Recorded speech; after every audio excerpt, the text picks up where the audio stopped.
Students, এই ভিডিওতে আমরা দেখব একটা প্যারাবোলার ক্ষেত্রে প্যারাবোলার ইকুয়েশন হলো y=ax² + b। এ যদি চেঞ্জ করি তাহলে প্যারাবোলার ইকুয়েশনে বা প্যারাবোলার যে চেহারা তার মধ্যে কি চেঞ্জ আসে দেখো। আমরা এখানে এ চেঞ্জ করছি প্যারাবোলার ইকুয়েশনে ax² + b, মানে x² যে কোফিসিয়েন্ট তাকে যদি আমরা চেঞ্জ করি, দেখো তোমরা স্ক্রিনে দেখতে পাচ্ছ চেঞ্জটা, গ্রাফেও দেখতে পাচ্ছ, প্যারাবোলার ইকুয়েশনের মধ্যে আমরা চেঞ্জটা দেখাচ্ছি।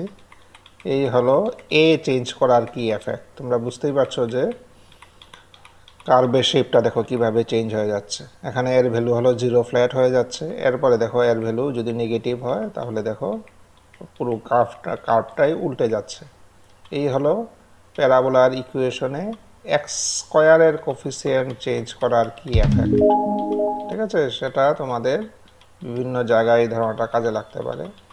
নেক্সট আমরা এই x² কোফিসিয়েন্ট একটা জায়গায় ফিক্সড রাখলাম। এবার যে কনস্ট্যান্ট টার্ম যেটা আছে এই যে বি, এটার চেঞ্জের কি এফেক্ট হয় সেটা আমরা দেখি। এবার বিকে দেখো চেঞ্জ করছে, দেখো তাহলে বি যখন 0 ছিল কার্ভটা ছিল একেবারে এখানে, এবার বিকে যখন আমরা বাড়াচ্ছি দেখো কার্ভটা উপরে উঠে যাচ্ছে। সেমভাবে বিকে যদি আমরা কমিয়ে দিই তাহলে দেখো কার্ভটা কীভাবে আস্তে আস্তে নিচে, এখানে বির ভ্যালু 0, এরপরে গ্রাফটা কিন্তু এক্স অ্যাক্সিসের নিচে নেমে যাচ্ছে। তো এই হলো y=ax² + b এই প্যারাবোলার ইকুয়েশনে এ আর বি এর চেঞ্জের এফেক্ট অন দি কার্ভ। তোমরা এই ধারণাটা